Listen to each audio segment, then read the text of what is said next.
Welcome to Pushpa recipes. ఈరోజు మనం చూడండి నేతి బీరకాయలు, నేతి బీరకాయలు పచ్చడి చేసుకున్నాం.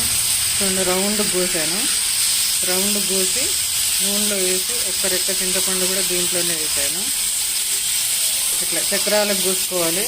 చూడండి దీంట్లో నూనెలో వేయించా ధనియాలు, జీలకర్ర, ఆవాలు, మినప్పప్పు, కరివేపాకు, పచ్చిమిర్చి, ఒక 4 ఎల్లిపాయలు, ఇవన్నీ నూనెలో వేయించాను. వెల్లుల్లి నూనెలో వేయించలేదు.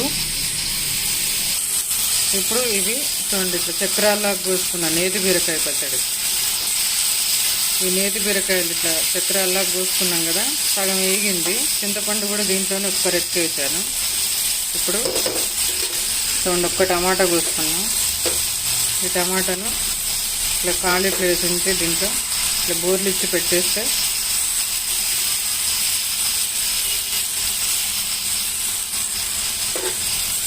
చూడండి ఇట్లా ముక్కలు పక్కకని బోర్లు ఇచ్చేస్తే మూత పెట్టేసుకుందాం. ఇప్పుడు వేగిపోతాయి.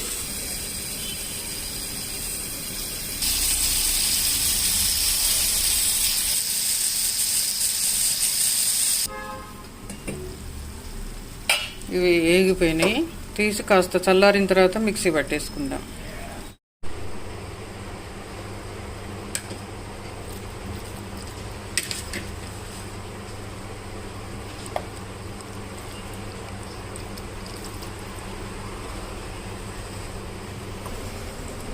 నేతి బీరకాయ టమాటా రెండు కలిపి పచ్చడి చూడండి ఎంత బాగుందో. బాగా మెత్తగా నూరొద్దు, మామూలు ఒక్క పల్స్ తీసుకుంటే సరిపోతుంది. అంతే, నేతి బీరకాయ టమాటా పచ్చడి రెడీ. చూడండి నేతి బీరకాయ టమాటా పచ్చడి రెడీ. మంచి టేస్ట్ ఉంటుంది, హెల్త్కి కూడా చాలా మంచిది. ఇది నేతి బీరకాయ చాలామందికి తెలుసు, కాకపోతే తెలియని వాళ్ళు చూస్తే నేర్చుకుంటారని చేశాను సింపుల్గా.